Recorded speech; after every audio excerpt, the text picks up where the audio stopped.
Assalamualaikum warahmatullahi wabarakatuh. Salam sejahtera untuk kita semua. Kembali saya Catur Sasongko hadir. Kali ini akan mempresentasikan tentang salah satu metode yang digunakan dalam pengambilan keputusan dalam penganggaran modal ataupun capital budgeting. Capital budgeting.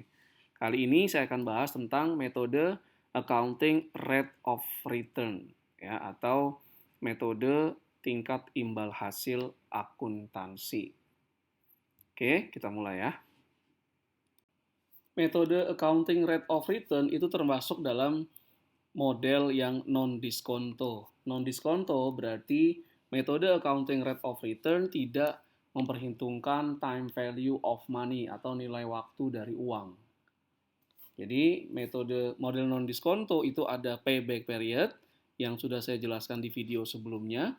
Nah, kali ini saya akan membahas tentang tingkat imbal hasil akuntansi atau accounting rate of return. Apa itu accounting rate of return, bagaimana formulanya, apa kelemahannya.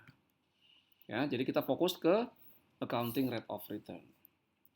Nah, accounting rate of return itu adalah metode yang mengukur imbal hasil sebuah proyek dengan menggunakan laba, bukan arus kas. Jadi berbeda dengan payback period. Payback period memang tidak memperhitungkan time value of money, tapi payback period menggunakan arus kas dalam perhitungannya. Sedangkan accounting rate of return dia menggunakan laba. Nah, laba akuntansi. Jadi bukan arus kas. Nah, formulanya accounting rate of return adalah laba setelah pajak rata-rata dibagi dengan investasi. Ini bisa menggunakan investasi awal ya yang dikeluarkan pada tahun 0 atau menggunakan investasi rata-rata. Investasi rata-rata. Nah, ini tergantung dari nanti mendefinisikannya. Investasi rata-rata adalah investasi awal ditambah nilai sisa dari aset tetapnya ya. Kalau dia 0 ya berarti 0 tambah nilai sisa dibagi dengan 2. Jadi 0 ini maksudnya adalah nilai sisa atau salvage value-nya. Jadi kalau nilai sisanya nggak 0 ya berarti bukan 0 ya. Nah, jadi kalau bisa menggunakan investasi awal atau menggunakan investasi rata-rata, itu investasi awal ditambah nilai sisa dibagi dengan 2. Tergantung dari penggunaan definisi dari investasi di sini. Nah, contoh berikut ini adalah contoh satu-satu untuk menghitung accounting rate of return. Sebuah proyek memiliki laba setelah pajak selama 3 tahun seperti diperlihatkan tabel di bawah ini. Tahun pertama, laba setelah pajaknya 693 juta rupiah, tahun kedua 777 juta rupiah, dan tahun ketiga 943 juta 500 ribu rupiah. Pengeluaran awal proyek adalah 10 miliar 125 juta rupiah yang akan disusutkan selama 3 tahun dengan metode garis lurus dan memiliki nilai sisa sebesar 0 pada akhir tahun ketiga. Ya, nilai sisanya 0.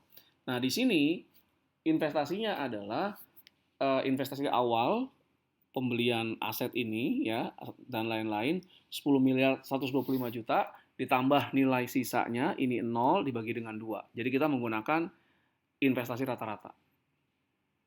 Nah, berapakah accounting rate of return dari project ini? Jadi accounting rate of return adalah laba setelah pajak rata-rata dibagi dengan investasi. Nah, yang saya gunakan di sini adalah investasi rata-rata. Oke. Nah, laba setelah pajaknya 3 tahun itu kita jumlahkan. Ini tahun pertama, tahun kedua, tahun ketiga kita jumlahkan, terus kita bagi 3. Karena dia rata-rata ya, 3 tahun berarti bagi 3. Nah, investasinya ini adalah nilai investasi awalnya 10 miliar 125 juta rupiah. 0 ini adalah salvage value-nya atau nilai sisa setelah proyek berakhir. Dalam contoh di sini adalah 0 dibagi dengan 2. Maka accounting rate of return-nya adalah 15,89%. Apakah proyek ini diterima tergantung kalau accounting rate of return, contoh di sini 15,89, lebih besar daripada imbal hasil yang dipersyaratkan oleh manajemen, ya, imbal hasil yang dipersyaratkan ya. Katakanlah untuk proyek ini manajemen mensyaratkan imbal hasilnya 14%. Nah, kan accounting rate of return-nya 15,89, maka project ini menurut metode accounting rate of return layak untuk dijalankan. Sebaliknya, jika accounting rate of return-nya lebih rendah daripada imbal hasil yang dipersyaratkan, maka dia maka tidak dijalankan proyeknya. Berikut ini adalah kelemahan dari metode accounting rate of return.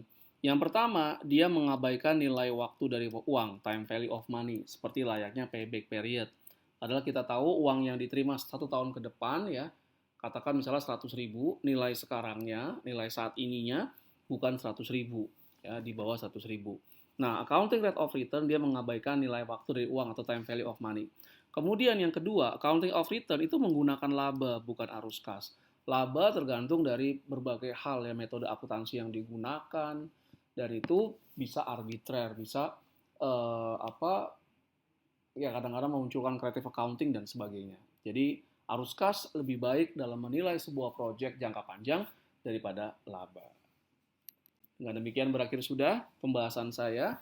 Jangan lupa untuk mengunjungi elearning.perpisalemba.com untuk mendapatkan materi-materi e-learning dalam manajemen keuangan dan mata kuliah lainnya. Kalau Anda ingin membeli buku original secara online, silakan kunjungi lexikabookstore.com.